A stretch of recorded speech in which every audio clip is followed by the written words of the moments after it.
Hola, buenos días. Buenas tardes, buenas noches. This is Barb. And this is Estella. And welcome to Cafecito. and Crime.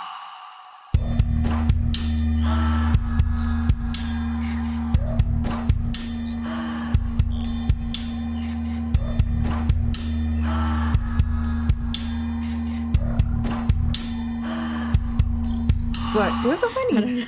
Me dio risa. Oh, okay. So anyway, welcome back to our channel. No, I'm just kidding. But I know last week we had a little bit of a hiccup, but we're back this week. For some reason, I just was not feeling myself. You know, starting a new job is hard. Mm-hmm. And then on top of that, like getting used to being told, like, this is totally different from my other job. So estaba haciendo lo mismo por, let's say, 2 años seguidos every day. And then all of a sudden to come the fuck all the way down is está cabrón. Mm-hmm. You know, especially for me because I'm always on the move. So I've been trying to work on myself mentally. So I've been struggling with that. Pero we're back. And today I will be bringing the case today. But before we go ahead and jump into that, I wanted to see how your day has been. It was hot. It was hot. That's it? I did go to the eye doctor, ¿cómo se llama? Optometrist. Mm-hmm. So I did that. You did? What? How, did your vision change or no? Mm-mm.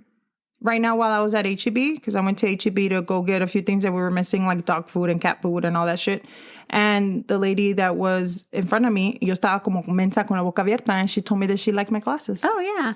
I saw some glasses when I went they were going to order my contacts. Because if I had the same glasses for a while, because my prescription hasn't changed. It's been like a good 5 years that my prescription doesn't change. And I could have sworn I was going to change this year. Yeah, mine changed. Mine hasn't. And I saw some glasses. I didn't try them on, but I liked them. De lejos? Yeah, I saw them. But the girl was like, you can come back. She's like, your prescription is in the system. And you can come back and, you know, if you just want to get glasses or whatever, we can. So, yeah, I might. Yeah, usually I just order the contacts too. Y luego me compro los glasses outside or elsewhere. Yeah. So that, because I have so many, like, I like changing it up. Yeah. Yeah. No, I've had the same for like 5 years. Yeah, I remember when you were going to buy those glasses and you were going to do something different. And I did, because the other ones were black and these are blue. These are blue. Yeah, I remember. Yep. So everything's been good? Yeah. Yeah. You know, everything's been good with me hot. too. It is very hot. And this whole thing with these people buying up all the toilet paper and shit, like, I thought it was just a joke. But then I went to the store y de veras no había. I saw it online. I'm like, and why do you go for the toilet paper? You can wash your ass, you know. No, Bañate. Yo tengo una pregunta. There's bidets. Like, I want to find out, like, straight up ask somebody, like, where did they hear, like, ¿dónde es que escucharon que se tenía que comprar el toilet paper? No, but why toilet paper? No, pero ¿dónde escucharon? No, but even then, like, why toilet paper? Even during the pandemic, and you know. And paper towels. Because apparently the paper towels también. Because you can wipe your ass. But so, because that's what I assume. Pero también puedes comprar wipes. But you don't see people buying up wipes, just toilet paper. I don't know, but I don't know. People are strange. I don't get it. It was weird, but I had to get like this brand that I've never bought toilet paper from, because I was like, I really truly needed toilet paper. Like, it wasn't like something that I was just trying. And then while I'm there, I felt pressured to buy paper towels, because you're like, everybody's paper towels, so might as well yo también voy a comprar. You know, you feel all weird and shit. But yeah, and then while I was trying to look for the paper towels, and me cayó everything out of my purse. That was nice. Well, you have a tiny purse. Yeah, and a young lady helped me with one of my coins that fell out. One singular quarter que se me salió. Oh, I thought you were going to say a penny. No, I wish it was a penny, but no, it was a quarter. And then she was like, oh, here you go. I was like, thanks. Yeah, everything fell out of my bag. It was great. And then after that, I came straight home. And then I could not believe the fact that there was no toilet paper.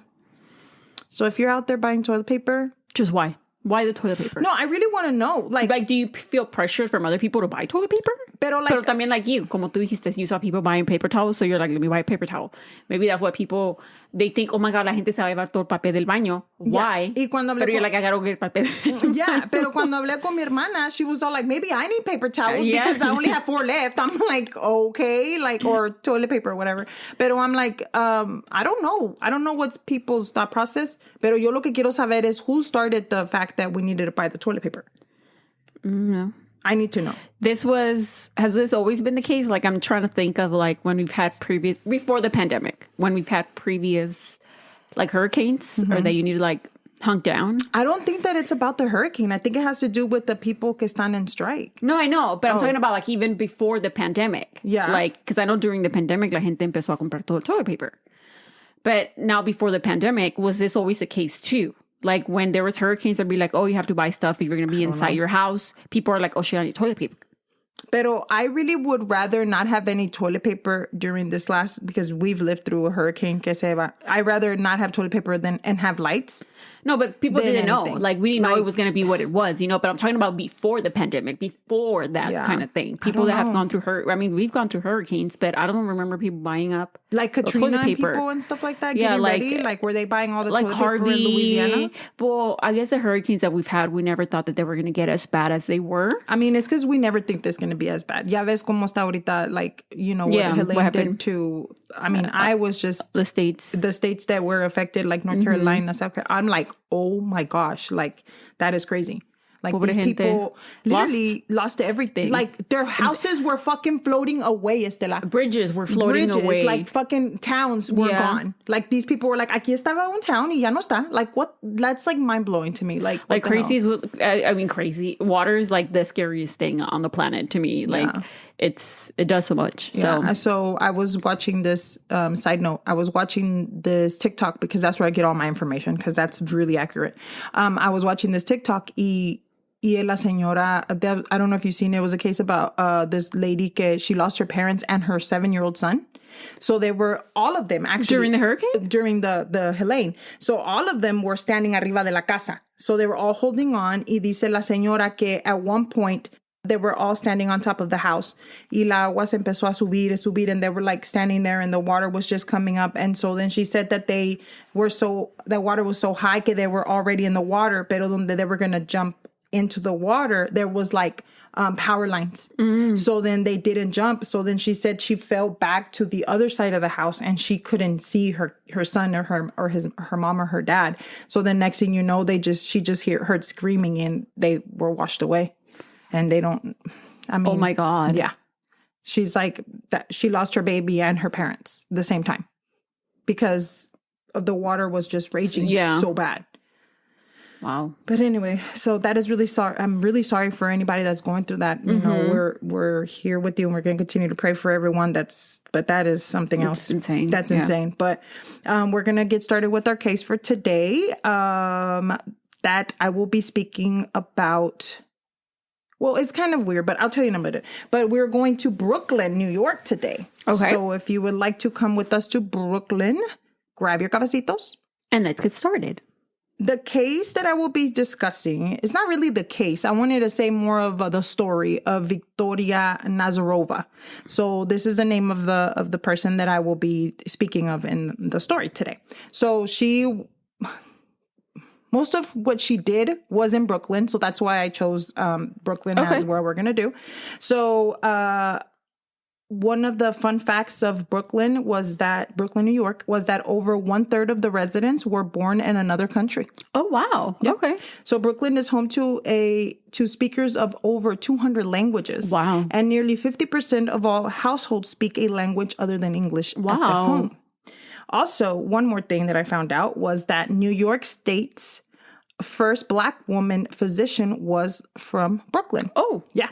So actually, she was one of the first Black physician in the area mostly. And I didn't know this, but Brooklyn people are, you know how we're called Houstonians or, so they're called Brooklynites. Oh, okay. Yeah. And so this was Dr. Susan Smith McKinney Stewart. She was born in Weeksville, New York, and she became the first Black woman to ever earn a medical degree in New York State. Wow. And the third in the entire nation. Yes, queen. When she graduated in 1870. 1870. Oh, shit. There were slaves?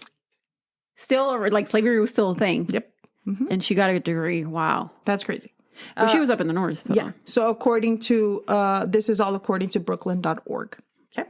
So we're going to get right to the story. So first we're going to be visiting Russia. So we're going to Russia, and the place that we're going is called, so these names are going to be kind of difficult for me because, English is my second language, and especially I don't know anything about Russian. So it's called Krasnodar. So it's Krasnodar, Russia. So on October the 5th of 2014, a woman by the name of Nadia Ford was going crazy. She was calling her 54-year-old mother, Alla Alkesenko. So Alla was in Russia still, and Nadia lived in Brooklyn. Okay. So in 2007, Nadia moved to Brooklyn to go to college, and she stayed here ever since. She was in college, and she had her job, and everything was settled. But her mom stayed behind in Russia. They spoke daily without a falla. Like they were speaking to each other every day. And that day, she remembers she called her, she's saying at least 100 times. She's like, I called her and I was calling her. ¿La mom le habló a ella o ella le habló a la mom? A la mom. She was looking for her mom. And she was starting to worry since her mother did live in her apartment alone. Nadia immediately had a suspicion on who could probably help her give information about what happened to her mother because she wasn't answering her phone calls. Alla had recently become friends with a young neighbor of hers by the name of Viktoria Nasyrova. Okay. Nasyrova. She lived alone, and she told Alla that her son was actually that her son lived with her parents. So ella vivía sola en el apartment. Alla had told her daughter about Victoria and the friendship that they had. Okay. Apparently, they became really good friends really quickly, and they were like best friends. Well, pues las dos vivían solas. Vivían solas and all of that, around the same time when everything started happening, que Alla started talking to Victoria, Alla had come into a lot of money. She had recently sold a house that belonged to her parents that had passed away. And she had gotten about $50,000 from the sale of the house. In the Russian currency? In the Russian currency, yeah. So then she also had her little bit of savings que ella pues guardaba, ¿verdad? Mm-hmm. On an occasion, Alla called Nadia and told her, hey, you know what? Victoria is planning a trip to New York. And I'm going to send you some gifts with her. Como un encargo, ¿verdad? Yeah. And she was going to send her 2 mink coats. Oh. Yeah. And around $6,000. Okay. Y le dijo, Victoria's going to leave y se los voy a dar para que te los lleve, And it was in cash money, in your hand. Oh, damn. Yes. Alla said that she was thinking that she wasn't sure when Victoria was leaving, pero Victoria told her she was leaving soon, so le quería dar las cosas para que no se le fueran a quedar. So she was going to deliver the things to Nadia. Time passes, and pues Victoria never left for the trip. Okay. So then Alla started to suspect that Victoria was not. Pero ya le había dado el dinero y las coats. Y las coats. So then at this time, like Alla started suspecting that maybe Victoria no se iba a venir a New York. Mm-hmm. She's like, okay, well, if that's the case, le voy a pedir mis cosas. Right. Give me back my shit. So on October the 4th, she told Nadia, hey, spoke to Victoria, and she said that she's going to come over and give me my things back. Okay. So the $6,000 and the 2 mink coats. And she was going to go over to the apartment y le iba a dar las cosas. The next day is when Nadia starts to call her mom. Y no le contesta. Y que no le contesta. Y le estuvo hablando todo el día y no le contestaba. Yes. So she didn't answer. So this was the first time in 8 years. Oh, damn. Que Alla pues no le contestaba el teléfono. So she was like, okay, something has to be wrong. So Nadia spent the whole day, like I mentioned before, calling her mom and, trying to call relatives, trying to see if they can go and check. So time passes y pues no hay nada, ¿verdad? So she knew something was wrong. So she decided, she's like, you know what? I'm going to reach out to Victoria. She's like, I'm going to ask her para ver si ella sabe qué le pasó a mi mom. So Nadia knew that she was the last person that saw her mom. So then when Nadia called Victoria le contestó. And the first thing that Nadia said, where's my mom? Like, okay, straight up. Like, something, tell me. And then you guys are neighbors, so yeah. Where's she at? And Victoria tells her that she did see her the day before and that Alla had some tea y que that she returned home. So she then tells Nadia that Alla left to a trip with some friends and that her phone was probably just off. No, bitch. Right? By the end of them talking, Nadia was even more worried about her mom. And the next day, she went online to see her mom's records of her phone, and she had not spoken to anybody. The last number that she had on record was Victoria's. Yeah. So Nadia now knows that Victoria might know more than she's leading on, right? Yeah. So she decided to pack her bags, and she's like, I'm going to Russia. I'm going to go look for my mommy. Mm-hmm. Was she an only child? She was an only child. Okay. Yeah. When she landed, she did contact the police immediately. And she told them, hey, I think that Victoria, this person, lives next door to my mom, explained everything, and I think she has something to do with my mom being missing. Nadia also called Victoria and told her, come outside. When Victoria comes outside... Oh, she pulled up. No, yeah. No, Nadia pulled up. Nadia pulled up from the airport? From Brooklyn. Yeah, from Brooklyn. She's like, I'm about to pull up on you, bitch. So in a different country. In a different country, ho. So then she pulled up y le dijo, and yo me la imagino when I read this, I know that I didn't see it, pero me la imagino que she grabbed her porque it said like that, que she confronted her y la agarró y que le dice, where's my mom? Okay. And then Victoria started screaming. Y Victoria dice, I don't know anything. Alla is alive and I had nothing to do with anything. Wait, exactly. Okay. Nobody said that she wasn't alive. Why is that the first thing that you say? That wasn't even something that was brought up, right? Exactly. So the police did show up cuando Nadia had contacted them or whatever, and they did question Victoria. But after the police questions her, nothing came out of it. Like, they were like, she doesn't know anything. Yeah. Nadia was so sad and disappointed that her mother, at this time now, it's been 3 days. And so she's like, I have no news about my mom. Right. So she goes into the apartment, and this is when she realized that someone had been taking all of the valuables from the home. You know when something is not at a place, right? Including the money that her mom had gotten from the house sale. So the thing is, cuando ella fue a buscar el money, she knew that the money wasn't somewhere where everybody could see it. Obviously. It wasn't like in a safe que tú le vas a dar vuelta. No. So the mom had actually made a hole in a dresser. Y le tenías que quitar like the plank from the bottom of the dresser to access the money. Okay. So only somebody that knew that the money was there could have taken it. And when she went to go look, the money wasn't there. Along with a lot of more things that she noticed that were gone, like, you know, valuables of the house and that kind of thing. She also noticed that the house had been scrubbed clean. Like no one ever lived there. Like huelía a limpio. Estaba como bien a fabuloso limpio, and shit. Yeah, a fabuloso el pinol. El pinol y todo porque como que si nadie vivía ahí. Like it was impossible. Like they're going to rent it or whatever. Mm-hmm. So, I mean, that was impossible if you're saying my mom was just here. Yeah. Know? So poor Nadia, she was like, I'm not going to let this go. So she actually stayed in Russia for 6 months. Wow. And she took leave from her job and she was trying to find some answers on where her mother was at. She was going to have some answers no matter what. So she would go to the police station every fucking day, 2 times a day, and talk to them to say, hey, I need information. They were not looking for her? I don't think if they weren't looking or if they weren't trying. I'm not sure exactly what they were doing.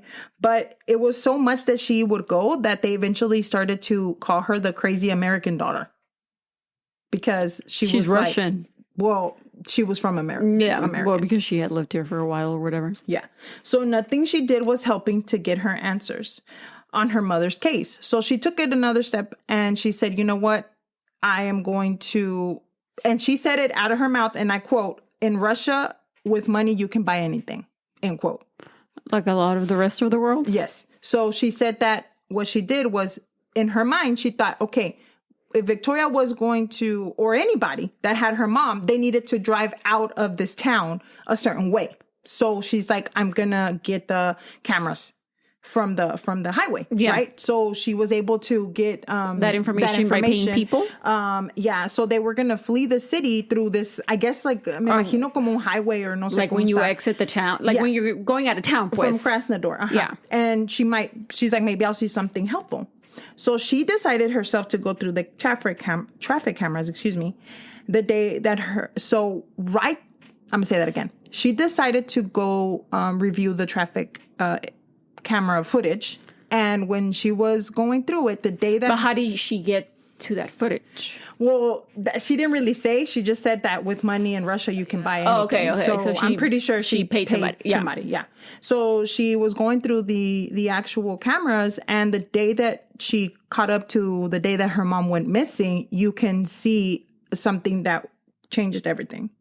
On that day, and the time around before Nadia had already talked to her mom that day, remember that I told you que le iba a traer las cosas? Not too much after that, you can see that there's a woman driving a car, right? It's a dark car, and you can see that the car está manejando a alguien como con dark hair, y luego se mira mejor a little bit, pero next to her, you can see that there's a body. Like somebody else is in the vehicle. Somebody else, pero she slumped over. Oh. So you can't tell. I saw the video. It's in black and white. Yeah, of course. You can't tell who it is. You can't tell if it is Nadia, if it isn't Nadia. But she was like, okay, this could be a clue. Nadia is a daughter. I mean, excuse me. This is, you couldn't tell if it was Victoria. I'm sorry. Yeah. Pero she's like, well, maybe this is something, you know? So, and the creepiest thing is that you can see like the lump of somebody like slumped over. So you can't really say que es ella, pero by the time it kind of aligned. The time frame and everything that was happening kind of aligned. So Nadia takes the images to the police. Oh, shit. Y les dice, hey, I found this. Can you please look into this and see if there's something, or can you at least like ask her questions, you know, whatever. ¿Y qué crees que le dijeron? ¿Que se fuera a fregar? No. Le dijeron que that they already knew that. What? That they already had that information. And they also added to the information that for Nadia to tell her, guess what? We also found out that the car that was driven in that camera that footage was rented by Victoria. What? Yeah. Did she pay them off too? I don't know. Victoria? I don't know.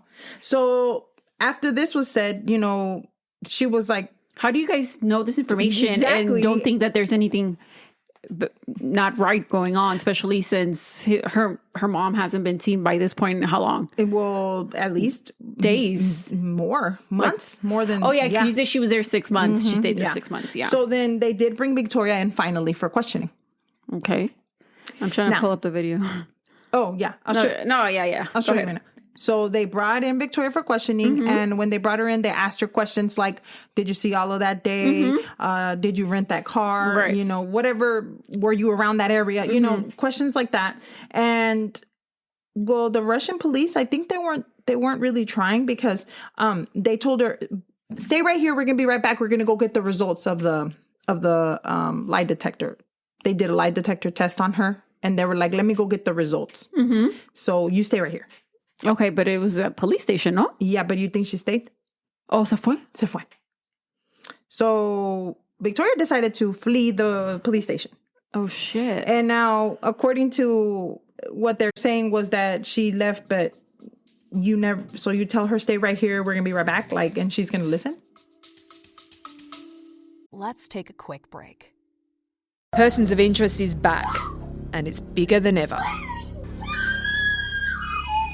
That scream will echo in my head for many years. Taser! Taser! He's going to shoot! Oi! Shot fired! Shots fired! Stay out! You got a gun on you! He had the perfect aim. I am absolutely stressed at that point. I have no idea where my officers are. Persons of Interest available everywhere you get your podcasts. Yeah, but do people usually just flee the... Exactly. So according to, records, they're saying that she fled to Moscow. And then after that, she did fly to Mexico with the fake passport. The fake what? With the fake passport. She flew? From Moscow.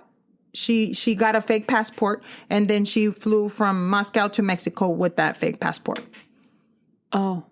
So she was gone. Okay. Right? But just to let everyone know, she did not pass that lie detector test. Everything that she said was a lie. I'm sure the results. Yeah. So now she turned into an international fugitive, right? Yeah. And so she was added to the Interpol list. And Most wanted? And she was wanted for a person of interest in the murder of Alla. So I don't know if this that I'm about to say had anything to do with the fact that she was able to flee or to a different country to get out of a lot of the things. But apparently Nadia found out that Victoria was having a relationship with one of the investigators. Oh, yeah. I think that might have, played a little part in it. Might, yeah. And for them never to have followed up since the very fucking beginning. Yeah, and not only that they think that's the reason why they were stalling to get answers. Yeah, of course. So this was something that this lady, Miss Victoria, was known for. Oh, yeah, I'm sorry. I just pulled up, or at least a frame of the surveillance. Yeah. Yeah, you could see you can't really tell it. Like, you just see that it's two bultos. I mean, you can see the dark hair. Like Not if you really barely, like if you really tried. yeah. Pero barely. Yeah. You Okay, can sorry. see. So it was something that she was used to doing because they considered... Esta Victoria was considered she was a very beautiful woman. Yeah, she looks like she would be a housewife. Yeah, like one of the housewife shows. Yeah. So she had like the beautiful eyes and the nice skin, dark hair. Like, You know who she looks like? You probably don't know who I'm talking about. Who? Like a very young version of Lisa Vanderpump. I know who Lisa Vanderpump is. Yeah. She looks like... A young version of her. Like super young. With lip filler. Yeah, a lot of lip filler. Looks good. As you mentioned, she was very voluptuous, is what they said in the thing I was reading, and so it wasn't the first time that she would kind of use her charm to get away with things. She was more used to doing that. So Nadia still was looking for her mom in Krasnodar, but unfortunately 6 months after her being there, she did get the bad news that they did find some remains in a wooded area outside of the city. That was back in April of 2016. The remains were believed to be of her mother's, but the body was really burned. So oh my God. She was so burned that there was nothing but ashes and some fragments of bones. So unfortunately, they weren't really looking at a body. This was... It's crazy because like she was burned. Yes, she was burned. And the only thing that they were able to use to help her identify her mom was her teeth. Yeah. So they were identified as Miss Alla, and unfortunately that was her. Now the remains were found in Nadir, Russia, which is about a mile away in a city where Victoria grew up. Wow. Yeah. So after this, Nadia's like, dude, I'm going back home. Like, she was disappointed, heartbroken. She found her mom, unfortunately, burned dead.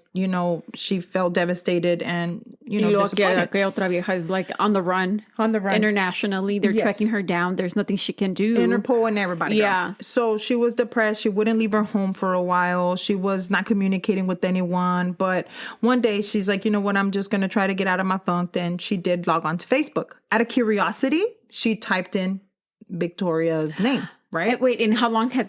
By this time, it had passed about, I think it was more than, maybe like almost a year, 6 to 7 months that had passed. Mm-hmm. And she was like looking her up. And yeah, sure enough. What? There she was. Con el mismo pinche nombre and shit? Mismo nombre. And she was taking selfies after selfies and enjoying her life. She was not with any worry in the world. Not only that, but she was showing off her wearing coats and diamonds and all kinds of things. Not the mink coat. The mink coats, probably her mink coats. Yeah. And on top of that, she was checking in. I don't know if people know that there's I don't know if you don't have Facebook, but there's a feature where you can check in on Facebook. Or like, for example, I was here or I was in this state or whatever. And Victoria was not being shy. She would check in everywhere that she would go. Starbucks, McDonald's, and like the fucking dry cleaner, Target, whatever. I was making that shit up. Yeah. We don't know what country she was in, do we? Yeah. So it turns out that when she was looking at herself check in, she was in New York. Yeah. She was in New York. She's playing in Nadia's face. In Nadia's face, exactly. And what? Yes. And it was around the... And she knew that Nadia was from New York. She knew that. And not only that, let me tell you, the place where she was checking in, or the places que was concentrated on this, she was checking in, was not that far from where Nadia lives. Like, it was not far. It had to have been a coincidence, no? I don't know, but let me finish. Okay, sorry. She went to the U.S. immigration and she gave them the information that she found, and she was like, "Here, guys, hello, Interpol, 911. She's wanted. right here. Like, please, can you go and find her or whatever?" And they said that they would investigate it, but nothing came out of it. What? Mm-hmm. How? I don't know. There's a lot of the things that happen in this case. That's me right there. I'm like, how? Did she not have Interpol's phone number? No, I don't know. I guess not. So Nadia took it upon herself and she's like, you know what? I'm tired of this motherfucking bitch. That's not what she said, but I'm saying. And she's like, I'm sure it's how she felt. Yeah. And she's like, I'm not going to let her get away with this. So she hired a private investigator by the name of Herman Weisburn. And this was the best decision that she's ever made. Like, literally, this guy was a fucking genius, straight up. So he's a reason why I think true crime is so amazing, because of people like him. Is he, me lo imagino, now that you say that, like, he's so badass or whatever, is he like Dog the Bounty Hunter, but no, like a PI? Horatio. Oh, okay. Yeah, Gotcha. that kind of badass. Got it. So he explains in one of the interviews, because I watched one of the interviews that he was talking to, and he said that all he did was that he just went through her post. That's all he did. He would go through her post, and since she was posting, she wanted to be caught, right? She was posting a bunch of selfies and things that were like, okay, so you aren't you on the run? Aren't you on the run, right? And so cambiate el nombre tan siquiera, dude. Or the last name, bitch. Like, call yourself Vicky or something. Like, oh, and then she spelled Victoria with a V-I-K, right? Uh-huh. Like, at least change it to a C, or like something. No, like okay. So, she in one of the posts, and actually the one that you pulled up and the one that you saw, she's wearing Ray-Ban glasses, right? Pero they're mirrored. Oh yeah. So this guy went through the post and he zoomed in so close to where he was able to make out the front of the dashboard of where she's sitting. And not only that, but he's able to see que en el carro in the car that she's sitting in el carro, it had like some stitching. So it's a leather seat y tiene como stitching white on the side of her. Yeah. I don't know if you can see it. I can't, but I'm sure he had like professional enhancements. Yeah. He's like, okay, so we need to look for a car that either looks like this from the inside or that has this particular stitching, because that stitching is not something that just comes with the normal car. Oh, okay. No, yeah. If you zoom in her picture, like you can kind of just see the stitching right here on the side. Exactly. Okay. And then if you see in the photo, like the glasses, you can see the front of the car. Yeah, kind of like the screen and the layout of the vehicle. Layout of the vehicle. So this is what this guy does, dude. This is amazing. He was from there. He said, you know what? I'm going to go to a train parking lot. So a train parking lot, everybody goes and they park their cars and then get on the train. Okay. So there was like a shitload of cars in this parking lot, right? Like a lot. So he literally had him and his team went through every car that was sitting at that parking lot to see if he could match the stitching and the dashboard of the car. That's so cool, but we're not talking about actually opening doors, right? Or Just like going to look. Okay, like, yeah. No. He wasn't going to open the door. I was about to say, how did he get permission for that? Yeah, that makes sense. It's sitting down in a lot that's public property, so he can look into the car and see what's there, right? So he literally was going with his team, I don't know of how many, car by car, going over, looking at the seat and looking at the front dash to see if he can connect the two. Well, he was able to find that the car was a Chrysler 300. Okay. Based on the dashboard and all of that. So now he has the make and model of the car, right? Yeah. Chrysler 300. So he goes back and he said, you know what? I'm going to post up right here in the neighborhood where she was like tagging herself. And he posted up, right? And then what he would see, every time he would see a Chrysler 300, they would run the plates. Yeah. Right? Wow. So then he ran the plates. And so the area where she was like mostly like donde ella estaba chilling, wherever she was going to Starbucks and Target, that area is called Sheep's Head Bay. And this is an area in Brooklyn, New York, where there is a high concentration of Russian Americans. I thought you were going to say Chrysler 300s. No pendeja. So living there. Yeah. So him and his team were just chilling, just, writing down. Keeping an eye out. Keeping an eye. Yeah. Surprisingly, this is not, this is like a fucking story of the TV, like for real. They were able to locate a Chrysler 300 that would drive around that area. And when they looked up the plates, it was registered to someone that had a Russian sounding name. I can't make this. I'm being serious. So then they looked up the plates and like I said, and they found the address. Okay. So they actually found something even further. In another one of the pictures that she posted, She's wearing the same glasses. And she's taking a picture in front of a window. So in the window, she's wearing the mirror glasses, the Ray-Bans, and you can see from the window that there's a pole, like a light pole or a telephone pole, and 2 manholes, like one after another in the glasses. Yeah, I see. I see that one. So with that being said, he found the apartments that had the telephone pole and the two manholes, right? So he's like, okay, I'm going to go and follow up in this address. Sure enough, he's like, you know what? Maybe Viktoria is there or living there with the man, or I don't know. At this point, they don't really know what's going on. So they just figured that she was there with someone or having a relationship with the person, and she would drive around his car. Yeah. So when they went to investigate, in fact, they did find out that Viktoria is living in the apartment, Stella, and was in a relationship with the man that had the Chrysler 300. Yeah, of course. Okay. Ironically, when Nadia found this information out, okay, because obviously she's paying the PI. The PI. The apartment where Viktoria was staying is only 2 blocks away from her home. Yes. She probably even crossed her at fucking Starbucks. They were probably at the store at the same time. Yeah. Do you think she knew where Nadia lived? I don't Or think... do you just think that because it was like you said, a lot of Russians just lived in that area? The thing is, we need to remember that Nadia had been living in New York. So Nadia and her had never met. She only knew what Alla had told her. Right, but I wonder So she probably didn't tell her, pero a lo mejor le dio la dirección. Like, I don't know. I don't think a lo mejor le dio because they were supposed to meet, no? Yeah, porque le iba a dar las cosas. Right. So le dio la dirección, but I don't think she's that... I mean, I don't know. I don't think she's that stupid. Well, I mean, obviously she is. Let's get in further. I didn't think she was that descarada to play in her face, like right close to her. Pero a lo mejor, I don't know. Well, let's keep going. Okay. So then at this point, they did... Mr. Herman started doing some more investigating on Viktoria. I mean, aside of the fact that he found where she lives and all this shit. He found out that Viktoria was born on December the 15th of 1975 in a city of Russia called Armavir. Sounds like you said it correctly. In Russia. Like I said before. Not much is known before her life after she was allegedly running from the... law. And she was a fugitive. She arrived in the U.S. and she began to work as an escort. This they do have record of. Okay. So she was an escort and she advertised herself as a dominatrix. Okay. She does kind of look like a dominatrix if you look at her. Mm-hmm. Viktoria later admitted that she loved to humiliate men.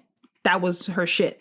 Like, she hated men. Yeah. And she wanted to see them suffer. She would often assume the role of the man and then... vice versa with the person that she was having a relationship with, and she would humiliate and torment them. According to Viktoria, she said that the men were married most of the time or they were high powered with money. Mm-hmm. So Viktoria started to say that, a lot of the times they were a lot of down low, basically, is what I'm saying, right? So she often would do something that was kind of awkward. Not awkward, fucked up. She would allegedly slip something into the client's drinks or in the food y lo robaba. Los dormía y luego los robaba. Mm-hmm. Thousands of dollars and watches and whatever she can get. Most of the victims were thought to be embarrassed or they were going to... That's why they wouldn't say anything about it. So they wouldn't say anything. Right. Or they were married or they wouldn't go to the authorities, right?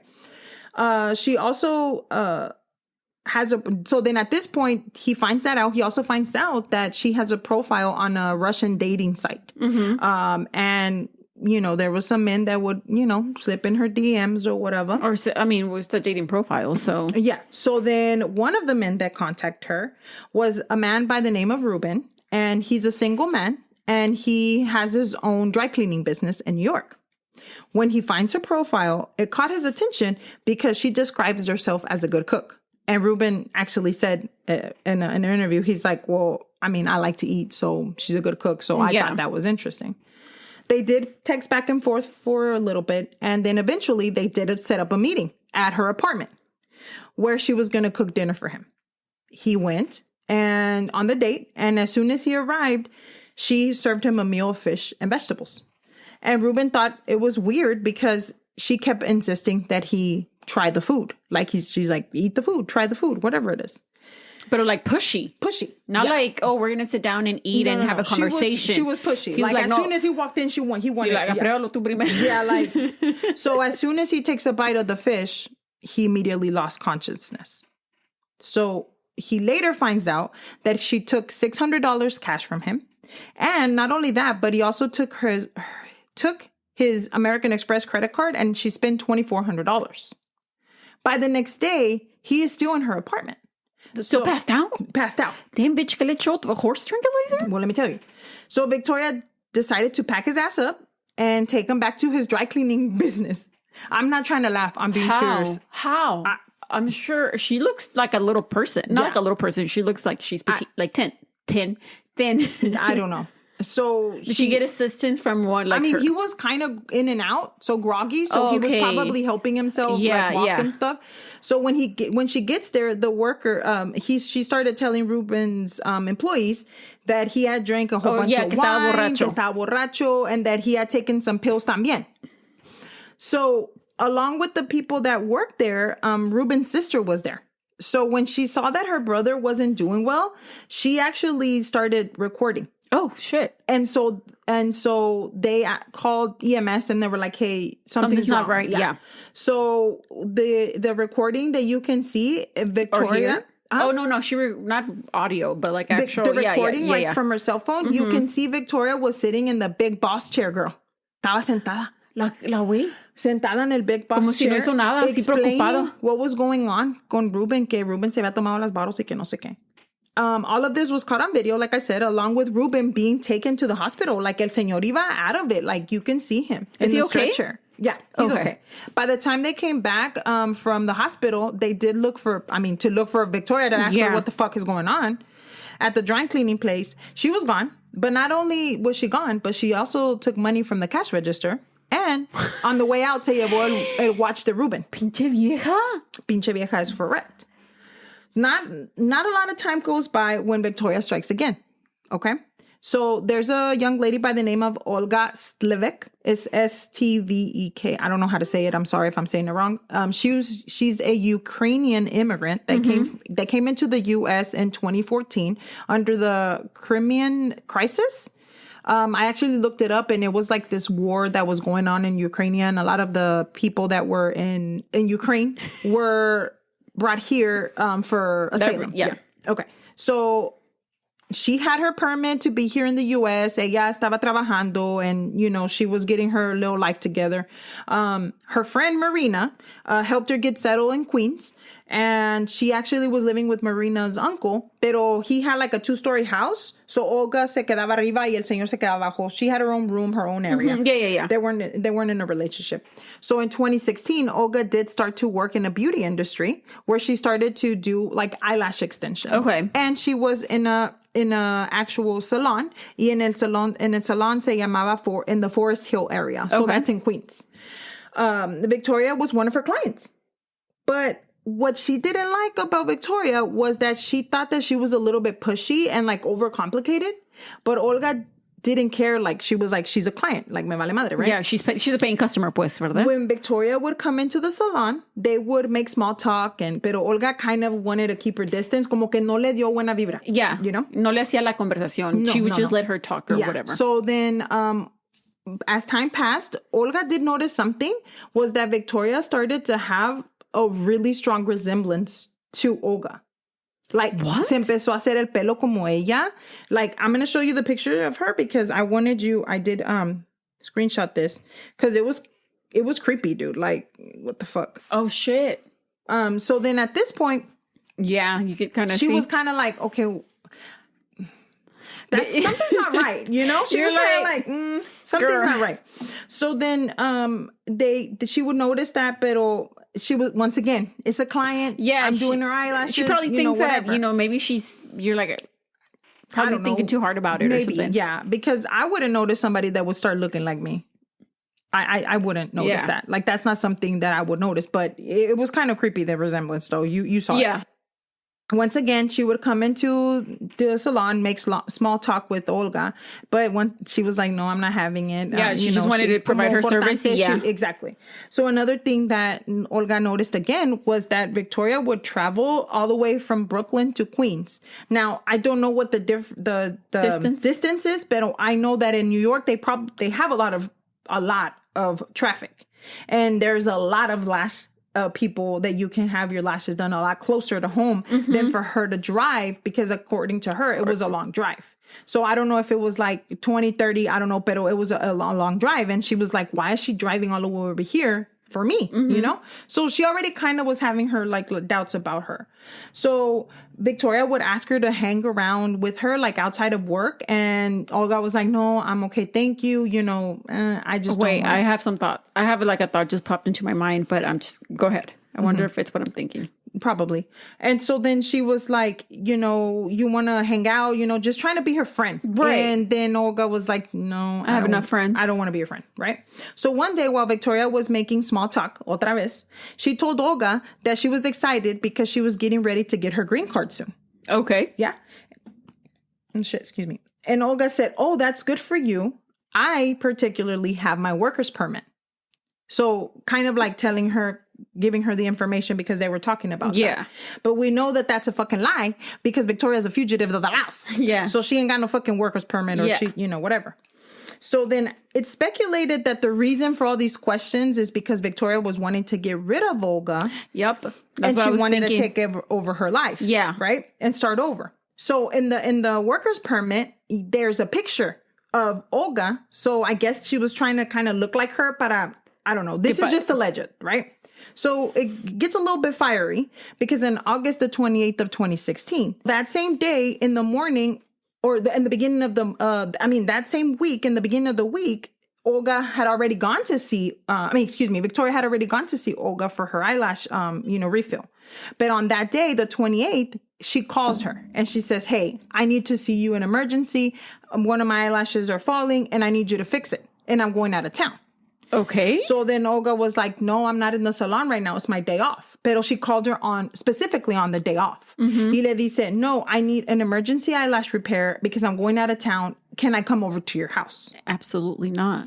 So then Olga said no. And she even offered, I'll meet you at the salon. Le dijo, I'll meet you at the salon and we can go there. And Olga was like, no, I have no time. Please let me just come over. It's going to be quick. So then Olga said, well, yeah, it's probably going to be quick because she had just done her eyelashes. So she's like, okay, come on over. So she lets her over, led her to her room or whatever she was. And when she got there, she told her, look, I brought you some cheesecake. No. So le trajo Victoria 3 pieces of cheesecake. And then she said when she got there, she started eating her piece of cheesecake. Victoria did. And quedaban 2 pieces. Y le dijo, you should really try it, blah, blah, blah. And Olga was like, I'm okay. I just want to get this done, so siéntate para acabar, para cállate la verga, So then, once again, ya para esto, Victoria starting on her other piece of cheesecake. Y le dice, really, you should try it. Like, it's from a very famous bakery. It's really good, blah, blah, blah. She insisted on her taking a bite. Olga takes the bite. And as soon as she takes the fucking bite, or a few bites, she instantly hit the floor. Like severe nausea and dizziness. It's later said that Victoria had laced the cheesecake with something called phenazepam. So, do you know what phenazepam is? No. No, because I didn't either. So phenazepam is a medication that is used for people, a muscle relaxer, basically. Okay. But this phenazepam is not approved in the FDA in the US. So this is actually medication from Russia. Okay. So it's a benzo medication and it's only produced there and we do not have access to that medication here because it's very, very powerful, very strong. Okay. So it's a sedative basically. And for muscle tension and also for people that have like major anxiety attacks, that kind of thing. And they use this, but this is like I said, we don't have it here. Yeah. As we know, when Olga, do you suspect anything different? Olga's out. She went through her shit. So she goes through her thing. She took money from Olga and stuff that she was saving. And she took her passport and her employment card. So this is just, I wonder how long she's been doing this for.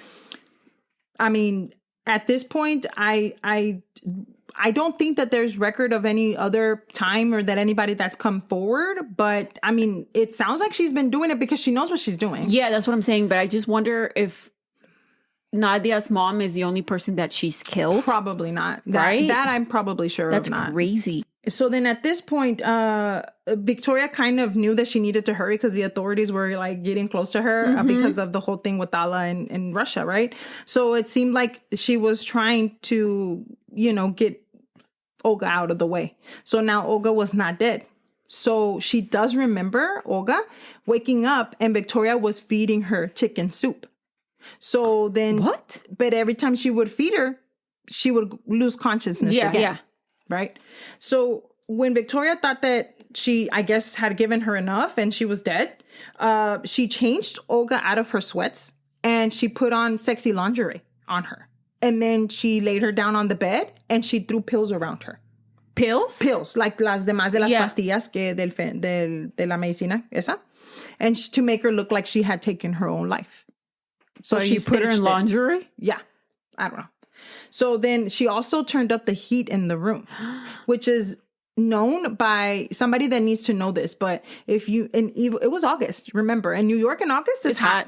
So it was already hot outside. But the thing is, it's later known that the effects on the human body are worse with that medication when it's exposed to extreme heat. Oh. So she knew she was trying to kill her. Right? Yeah, of course. So a few days passed and one of her neighbor friends had seen that somebody had been going in and out to the apartment, but they had not seen Olga.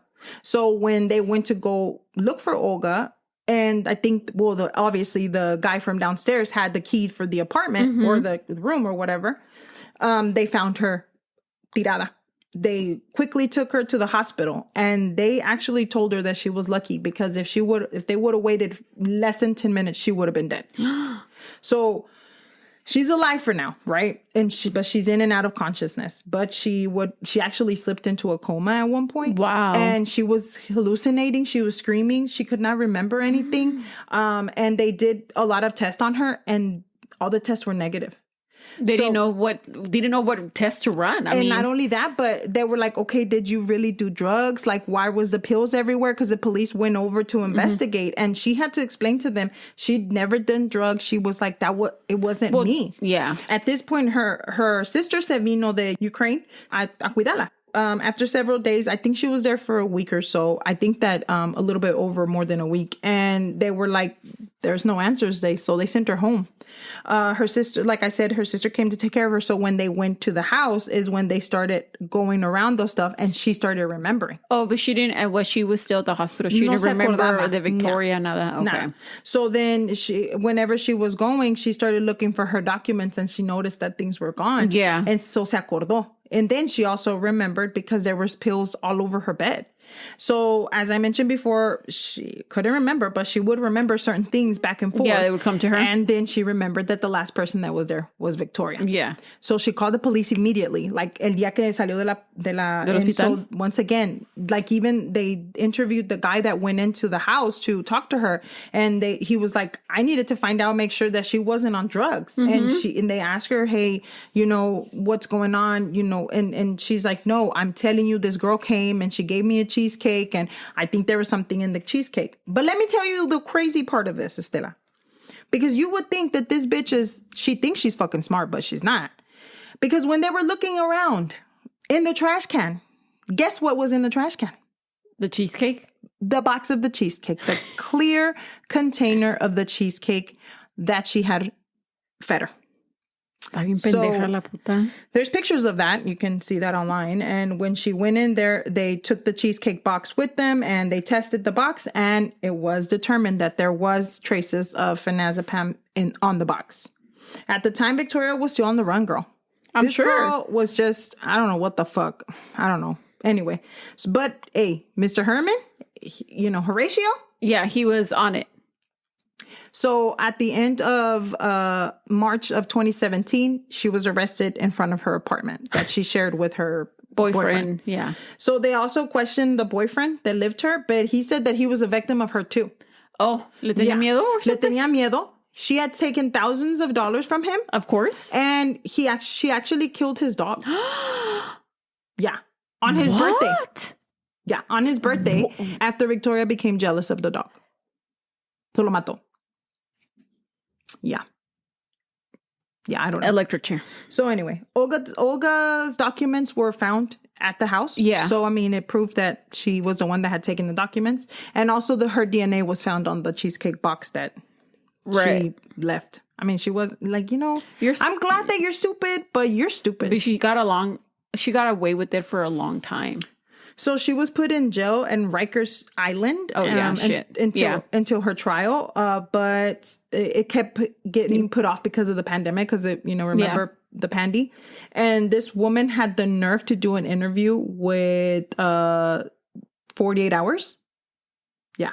And the reporter asked her, because I saw the interview and it was ridiculous. So the reporter asked her, hey, do you know the woman that they're talking about or whatever? And she said, and I quote, she said, I do know who she is, but I did not force her to eat anything. The Olga. Yeah.